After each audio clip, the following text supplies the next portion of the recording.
Hello everyone, it's time for a new video and today is going to be something a little different. So Boston from Boston Reads Books just created like a new version of if you like this, then you might like this, which is if you hate this, you might like this. And I loved that video. I'm going to have it linked down below.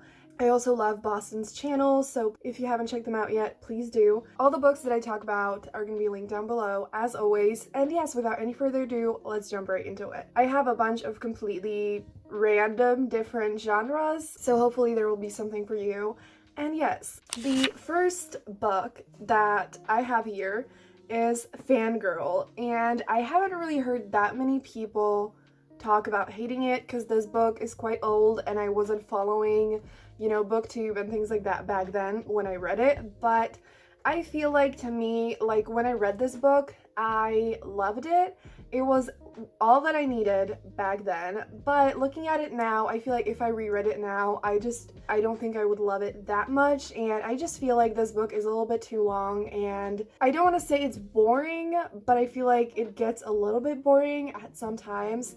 And I thought that the book that I'm choosing as the one that you might like if you didn't like this one is kind of, to me, like a superior version of something similar to this, and that is Eliza and Her Monsters by Francesca Zappia. So I think I'm gonna put that over here so that you don't have to look at the cover over all of that's happening right here. So Eliza and Her Monsters. Also, okay, so in case you didn't know, Fangirl kind of has like the themes of, like fandom, and the main character is obsessed with fan fiction and everything, and so it has that like fandom feel. The main character is like an introvert who doesn't really socialize that much and everything, so that is common with Eliza. In Eliza and Her Monsters, it's basically about this girl who writes a super famous comic. Like, we're talking cosplays, merch, everything, craziness, just a major fandom, but no one really knows her at her school. And she also deals with anxiety, and I think, and a lot of other people think, that the anxiety representation in this book is amazing, and it is a little bit more heavy because of that than Fangirl, because Fangirl is mostly just light and chill. So yes, but still, it's just a beautiful book. It is one of my all-time favorite books ever. It meant so much to me, and I just feel like it reached my heart even deeper than Fangirl ever did. And also, the romance in it is basically between Eliza and this boy who writes fan fiction of the comic, and he is super shy, and they start communicating with like tiny, like on paper basically, not with like speech, but like written words on notes and stuff, which is just everything. Definitely, if you hated this book, this one is so much better in every way. So the next one is a little bit different, and basically I have two poetry books. So I think I'm gonna talk about one now, and then later in the video I'm gonna talk about the other one.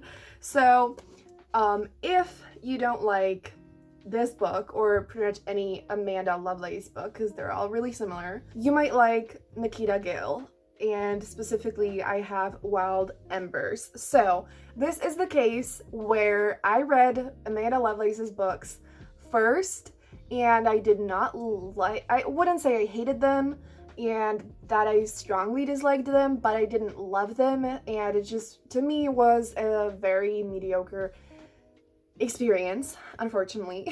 And I love poetry, and I would say that I read quite a lot of it compared to most people that I hear talking about books and stuff.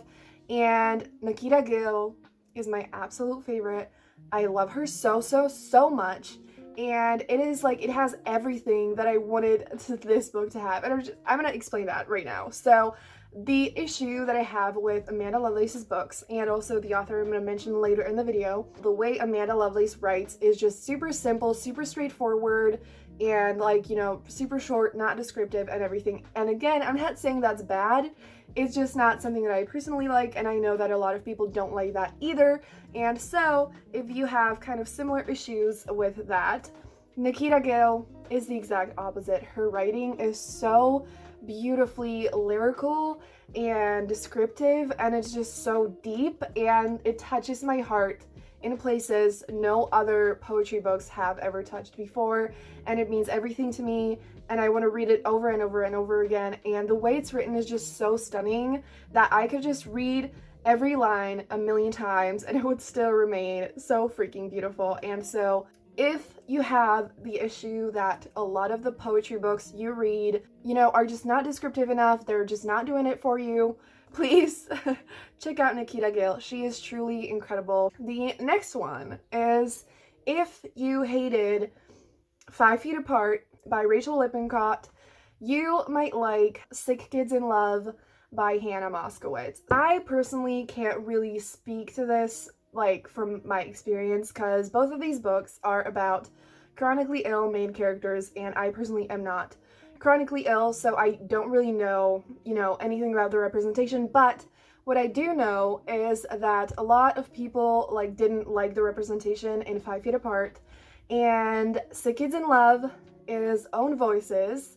To my knowledge, 5 Feet Apart isn't Own Voices, whereas Sick Kids in Love is, and it doesn't really, it's super underrated, and I read that book and I really loved it, and I can't really know, you know, if the representation is good, but it's Own Voices, and it's really amazing. I'm pretty sure I gave it 5 stars, and I just flew through it, and I had so much fun. Sick Kids in Love is about 2 teens who both have a different chronic illness, and they kind of run into each other in the hospital, and they become friends, and then slowly it grows into something more. And this book is also like perfect for people who don't really like love romance, but you just want like a chill, nice contemporary, because yes, they fall in love and everything, but it's not super romance focused. It's not like anything intense. It's not like the super main thing. And so if you don't like romance but you want something like that, this could be good for you. And yes, I just feel like this book needs more love, and so I wanted to mention it,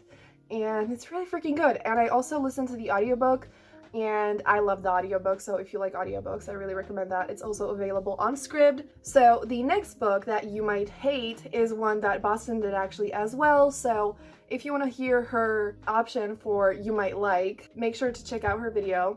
I wanted to do my own option for that because I just thought of it and I felt like it fit well, so yes. And that is If You Don't Like Shadow and Bone by Leigh Bardugo, then you might like The Young Elites by Mary Lou. So I personally, again, did not like Shadow and Bone. I was bored, and I hate love triangles, and it wasn't really for me. Like, I just didn't like it. It was lacking in a lot of ways, and The Young Elites is so fucking good. I love this series so much. It's a trilogy, but all of them are pretty much this length. It's like around 300 pages, and they're so addicting that you can fly through them like so freaking quick. And they are also like a series that was published quite a while ago, so around the time that Shadow and Bone was, I think. And so it's kind of like, you know, slightly older YA, but it's better in a lot of ways than a lot of books. I'm not saying there's anything wrong with older YA, but you know, there are some issues sometimes. In a super simple way, it follows like people who have special powers, and the people who have the powers aren't treated the best. And so there's this group of people that like come together and work together. And the reason why I also wanted to have it for Shadow and Bone is I feel like it kind of has the same vibes that I personally feel when I think about either Shadow and Bone or Six of Crows.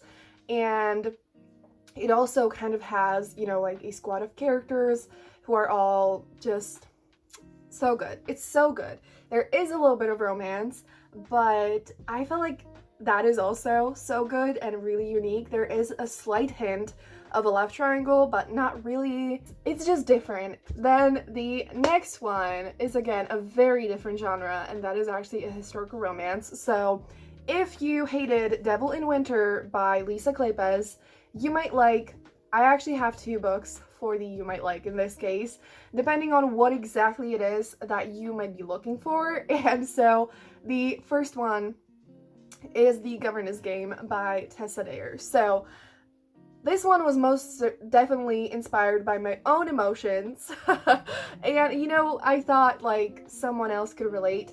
Devil in Winter is a book that, you know, has like the ship that's like a shy girl and like a very flirty guy who, you know, sleeps with tons of people and that kind of a dynamic.